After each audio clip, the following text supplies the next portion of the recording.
నమస్తే DCM news తో మీ ముందున్నది ఆనంద్ రాజ్ కుమార్. ఈనాటి వార్తలోని ముఖ్యాంశాలు. ప్రభుత్వ ఆఫీసుల చుట్టూ తిరగాల్సిన పని లేకుండా టెక్నాలజీతోనే సేవలు. ఆర్టీజీఎస్ సమీక్షలో అధికారులకు ముఖ్యమంత్రి చంద్రబాబు దిశానిర్దేశం. తిరుపతిలో జిల్లా మహిళా పోలీస్ స్టేషన్ నూతన భవనాన్ని ప్రారంభించిన హోంమంత్రి అనిత, మహిళల భద్రతకు ప్రభుత్వం అత్యంత ప్రాధాన్యత ఇస్తుందని వెల్లడి.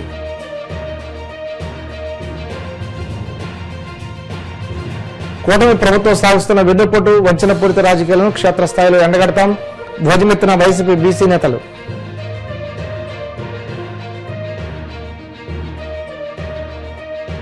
గ్రామీణ ప్రాంతాల్లో జరిగే ఉచిత వైద్య శిబిరాలను సద్వినియోగం చేసుకోవాలి. ప్రజలకు పిలుపునిచ్చిన భీమవరం ఎమ్మెల్యే పులపర్తి రామాంజనేయులు. ప్రభుత్వ సేవలు ప్రజలకు మరింత సులభంగా వేగంగా అందాలని, ఇందుకోసం ఏఐ అసిస్టెంట్, బ్లాక్ చైన్ వంటి అత్యాధునిక టెక్నాలజీని వినియోగించుకోవాలని ముఖ్యమంత్రి చంద్రబాబు అధికారులను ఆదేశించారు. ఏ ఒక్కరూ ప్రభుత్వ కార్యాలయాల చుట్టూ తిరగాల్సిన అవసరం లేని విధంగా పాలన ఉండాలని స్పష్టం చేశారు. సర్టిఫికెట్ల వెరిఫికేషన్ కోసం పదే వాటిని అప్లోడ్ చేసే పని లేకుండా డేటా ఇంటిగ్రేషన్ విధానాన్ని అమలు చేయాలని సూచించారు. అమరావతి సచివాలయంలో ఆర్టీజీఎస్ పై నిర్వహించిన సమీక్ష సమావేశంలో మాట్లాడుతూ అన్ని శాఖలు తమ సమర్థతను పెంచుకుని నాణ్యమైన సేవలు అందించడమే లక్ష్యంగా పనిచేయాలని దిశానిర్దేశం చేశారు. తిరుపతి నగరంలో నూతనంగా నిర్మించిన మహిళా పోలీస్ స్టేషన్ భవనాన్ని హోంమంత్రి అనిత, జిల్లా ఇన్ఛార్జి మంత్రి అనగాని సత్యప్రసాద్ తో కలిసి ప్రారంభించారు.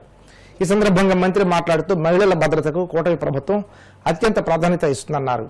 తిరుపతి నిత్యం దేశ విదేశాల నుండి వచ్చే భక్తులతో రద్దీగా ఉండే ప్రముఖ ఆధ్యాత్మిక నగరమని, ఇక్కడ మహిళా పోలీస్ స్టేషన్ కు సొంత భవనం ఉండాల్సిన అవసరాన్ని గుర్తించి గత ప్రభుత్వ హయాంలో శంకుస్థాపన చేసినప్పటికీ నిధుల కొరత కారణంగా పనులు మధ్యలో నిలిచిపోయాయని అన్నారు.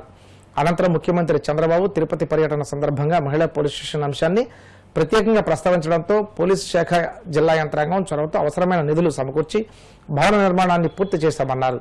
సుమారు 2.70 కోట్ల వ్యయంతో 8,480 చదరపు అడుగుల విస్తీర్ణంలో నూతన మహిళా పోలీస్ స్టేషన్ భవనాన్ని నిర్మించినట్లు తెలిపారు. మంచి కార్యక్రమం. ఎన్డీఏ కూటమి గవర్నమెంట్ ఎప్పుడు కూడా మహిళల భద్రత మీద ఎప్పుడు కూడా ఒక అధిక ప్రాధాన్యత ఇచ్చే గవర్నమెంట్. ఎప్పుడు కూడా పిలిగ్రిమ్స్ తో హడావుడిగా ఉండి ఎప్పుడు కూడా నిత్యం కూడా మనందరికీ కూడా భక్తులతోని కిటకిటలాడే తిరుపతిలో ఒక ఉమెన్ పోలీస్ స్టేషన్ ఉండాలి అని చెప్పేసి అనుకోవడం, దాన్ని లాస్ట్ గవర్నమెంట్ లో శంకుస్థాపన చేసినా కూడా బడ్జెట్ అనేది రాక మధ్యలో ఆగిపోతే, అర్ధరాంతరంగా ఆగిపోతే, లాస్ట్ టైం డిపిఓ మనకి ఓపెన్ చేసేటప్పుడు గౌరవ ముఖ్యమంత్రి గారు చంద్రబాబు నాయుడు గారు వచ్చినప్పుడు ప్రత్యేకంగా ఉమెన్ పోలీస్ స్టేషన్ గురించి చెప్పడం, ప్రత్యేకంగా నిధులు కూడా గౌరవ ఎస్పీ గారు చొరవతో, కలెక్టర్ గారు చొరవతో ఈ కార్యక్రమం తొందరగా దీనికి నిధులు కూడా సమకూరటం. ఈ రోజు సుమారుగా 2,70,00,000 రూపాయలు పెట్టి దగ్గర 8,480 SFT తోని ఒక మంచి పోలీస్ స్టేషన్ అనేది ఈ రోజు నిర్మాణం చేసుకోవడం జరిగింది. దీనిలోని మనందరం కూడా అబ్జర్వ్ చేస్తే ఇక్కడ మ్యాక్సిమం ఉమెన్ పోలీస్ స్టేషన్ అనేసరికి ఎక్కువగా ఈ ఫ్యామిలీ ఇష్యూస్ అని, చిన్నపిల్లలతో వచ్చే ఇష్యూస్ అని ఇవన్నీ కూడా ఉంటాయి. దానికి ప్రత్యేకంగా వచ్చిన తల్లులకి కానీ, ప్రెగ్నెంట్ లేడీస్ కి కానీ, చిన్నపిల్లలతో వచ్చిన వాళ్ళకి సపరేట్ గా సదుపాయాలు క్రియేట్ చేయడమే కాకుండా ఒక కౌన్సిలింగ్ ని కూడా ఏర్పాటు చేయడం ఒక మంచి పరిణామం. దాంతో పాటు ఒక వీక్ లోని 2 times ఇక్కడికి సైక్రాటిస్ట్ ని కూడా పిలిపించి వాళ్ళతో కూడా కౌన్సిలింగ్ ఇప్పించి మాక్సిమం అక్కడ మీరు ఒకసారి పోలీస్ స్టేషన్ లోపలికి వెళ్ళి చూస్తే అక్కడ ఉన్న బోర్డ్స్ కూడా ఒక అవేర్నెస్ ని క్రియేట్ చేసే విధంగా బోర్డ్స్ ని కూడా పెట్టడం జరిగింది. ఓవరాల్ గా ఒక తల్లిదండ్రులు గొడవ పడితే దాని ప్రభావం పిల్లల మీద ఎలా పడుతుంది, తల్లిదండ్రులను ఎలా గౌరవించుకోవాలి, పెద్దలను ఎలా గౌరవించాలి, ఇవన్నీ కూడా ఒక సందేశాత్మకంగా పెట్టించడం. ఇది పోలీస్ స్టేషన్ అంటే ఒక 4 బల్లలు వేసేయడం, పోలీసు నలుగురు కూర్చోవటం, వచ్చిన వాళ్ళు ఇస్తే కంప్లైంట్ రాసుకోవడం, వెళ్ళిపోవడం అనేది కాకుండా కంపల్సరీగా సమస్య పరిష్కారం అనేది మాక్సిమం కౌన్సిలింగ్ ద్వారానే ఈ ఫ్యామిలీ ఇష్యూస్ అన్ని కూడా కౌన్సిలింగ్ ద్వారా జరగాలి. దాంతో పాటు అంతకు మించి ఏదైనా ఉంటే కనుక డెఫినెట్ గా వాళ్ళకి కూడా అవతల వాళ్ళని కూడా పిలిపించి కూర్చోబెట్టి మాట్లాడాలి. ఓవరాల్ గా అందరూ కూడా శాంతియుతంగా ఉండాలని ఒక మంచి కాన్సెప్ట్ మీద కుటుంబాల మీద ప్రభావం ఎలా పడుతుందని కూడా ఒక కౌన్సిలింగ్ పద్ధతిలో ముందుకెళ్ళడం అనేది నిజంగా చాలా సుపరిణామం. దీనికి ప్రత్యేకంగా ఇక్కడ ఉమెన్ పోలీస్ స్టేషన్ కి సంబంధించి అడిషనల్ ఎస్పీ శ్రీలత గారిని కూడా ప్రత్యేకంగా అభినందిస్తున్నా. ఎందుకంటే మాక్సిమం ఇప్పుడే నేను చూసాను ఈ రికార్డ్ అంతా ఎలా ఉంది అని చూస్తే కేసులు కూడా మాక్సిమం తగ్గినాయి. అంటే లాస్ట్ ఇయర్ కి ఈ ఇయర్ కి కూడా చూసుకుంటే లాస్ట్ ఇయర్ ఒక 94 కేసెస్ ఉంటే ఈ ఇయర్ 58 కేసెస్ అలాగా మాక్సిమం తగ్గుకుని వచ్చినాయి. అంటే ఓవరాల్ గా మీరు అందరూ కూడా తెలియాలి, స్టేట్ లో కూడా ఈ రోజు మనకి మహిళల మీద జరుగుతున్న నేరాలు కూడా మాక్సిమం తగ్గడం జరిగింది. ఓవరాల్ క్రైమ్ రేట్ కూడా 14% తగ్గడం జరిగింది. దీని అందరికీ ప్రధానమైన కారణం ఏంటంటే పోలీసింగ్ కానీ, ఇన్విజిబుల్ పోలీసింగ్ కానీ, విజిబుల్ పోలీసింగ్ కానీ స్ట్రాంగ్ చేయటం, at the same time police department కి మౌలిక వసతులు కలుగజేయటం, అదే విధంగా పోలీసులకి వెల్ఫేర్ కి సంబంధించి కూడా అధిక ప్రాధాన్యత ఇచ్చి ఈ రోజు గవర్నమెంట్ ముందుకెళ్తా ఉంది. అన్నిటికీ మించి గౌరవ ముఖ్యమంత్రి గారు చంద్రబాబు నాయుడు గారు, ఉప ముఖ్యమంత్రి గారు పవన్ కళ్యాణ్ గారు సారథ్యంలో, అదేవిధంగా లోకేష్ బాబు గారు అందరూ కూడా ఒక సమిష్టిగా ఒక కోఆర్డినేషన్ తో ముందుకెళ్తున్నాం కాబట్టి ఈరోజు జిల్లాలోని క్రైమ్ రేట్ తగ్గించుకొని ముందుకెళ్లే పరిస్థితులు కనిపిస్తున్నాయి. మీ అందరికీ తెలుసు ఈ రోజు ప్రత్యేకంగా ఒక మంచి అమరావతి ఛాంపియన్షిప్ కూడా ఈ రోజు ఏర్పాటు చేయడం జరిగింది. అక్కడికి సుమారుగా 10,000 మందికి పైగా ఈ రోజు విద్యార్థులు అక్కడికి రావడం జరిగింది. అందులో చూస్తే 4,500 మంది మహిళలు వచ్చారు, అంటే గర్ల్స్ వచ్చారు. అంటే వాళ్ళ తల్లిదండ్రులు ఎంత నమ్మకంగా ఈ రోజు ఈ కూటమి గవర్నమెంట్ మీద నమ్మకంతో, ఎంత నమ్మకంతో టీచర్స్ కానీ వాళ్ళ పేరెంట్స్ కానీ ఇక్కడికి పంపించారో మనందరం కూడా అర్థం చేసుకోవాలి. వాళ్ళకి సంబంధించి కూడా అన్ని ఏర్పాట్లు చేయడమే కాకుండా గౌరవ ఎస్పీ గారు, కలెక్టర్ గారు ప్రత్యేకంగా ఆ వేదికను కూడా ఉపయోగించుకొని గాంజా నిర్మూలనకి వాళ్ళ చేత కూడా ఒక ప్రమాణం చేయించడం కూడా మంచి పరిణామం కింద భావించాలి. దీంట్లోని అందరూ కూడా సహకరించాల్సిందిగా మిమ్మల్ని అందరినీ కోరుకుంటూ ఈరోజు పోలీస్ వెల్ఫేర్ కి కానీ, పోలీస్ మౌలిక వసతులు కల్పించడంలో కానీ ఎన్డీఏ కూటమి గవర్నమెంట్ ముందుంటుందని కూటమి ప్రభుత్వం బీసీ వర్గాలను దగా చేస్తుందని వైసీపీ బీసీ నేతలు ధ్వజమెత్తారు. తాడేపల్లి పార్టీ కేంద్ర కార్యాలయంలో పార్టీ ముఖ్య బీసీ నేతలు బీసీ గర్జన సదస్సు నిర్వహించారు. అనంతరం మాజీ మంత్రులు చెల్లుబోయిన వేణు, జోగి రమేష్, విడుదల రజని మీడియాతో మాట్లాడుతూ వెన్నుపోటు పార్టీ ఎన్నికల మేనిఫెస్టోలో బీసీలకు ఇచ్చిన హామీలైన 50 ఏళ్లు దాటిన మహిళలకు 4,000 పెన్షన్, కురువా, చేనేత, రజిక, నాయి బ్రాహ్మణ తదితర కులవృత్తుల సంక్షేమ పథకాలను నిలిపివేసి తీరనిద్రోహం చేశారని దుయ్యబట్టారు. మంత్రివర్గంలో బీసీలకు ఉప ముఖ్యమంత్రి పదవి ఇవ్వకుండా అవమానించిన చంద్రబాబు ప్రశ్నించే బీసీ ప్రజాప్రతినిధులు, నాయకులపై అక్రమ కేసులు, భౌతిక దాడులతో కక్ష సాధింపులకు పాల్పడుతున్నారని మండిపడ్డారు. బీసీలను ఏ విధంగా వెన్నుపోటు పొడుస్తుంది, మరొకసారి చెప్తున్నాను, పొడుస్తుంది.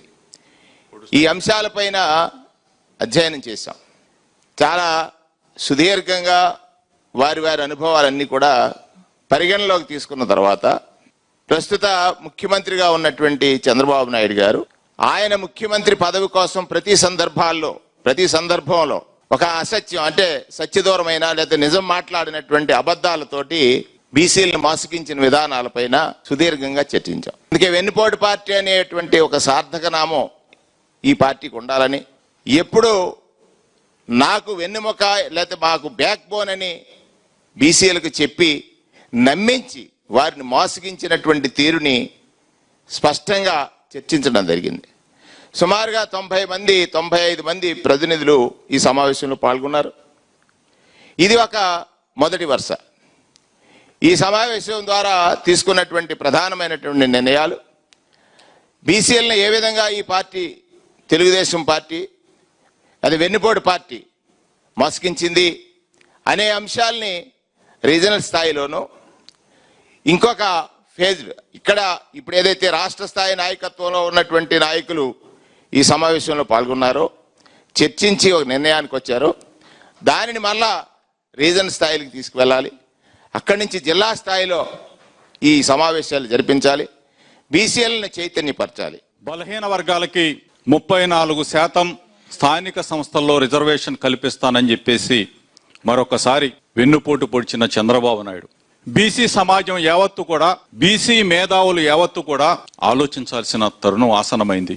34% రిజర్వేషన్ ఇస్తానని చెప్పేసి ఒక తీర్మానం చేసి ఆ తీర్మానం పాస్ అయిపోయినట్టు, ఆ తీర్మానంతోనే 34% రిజర్వేషన్ తోనే ఎలక్షన్స్ కి వెళ్ళిపోయినట్టు చంద్రబాబు నాయుడు ఫోటోలకి పాలాభిషేకం చేయించుకుంటున్న చంద్రబాబు నాయుడిని మీ ద్వారా అడుగుతా ఉన్నా, చంద్రబాబు నాయుడు, నువ్వు నిజంగా 34% రిజర్వేషన్ స్థానిక సంస్థల్లో బలహీన వర్గాలకి రిజర్వేషన్ ఇచ్చి ఎన్నికలకు వెళ్లే దమ్ము, ధైర్యం నీకు ఉందా? తేల్చి చెప్పని అడుగుతా ఉన్నా.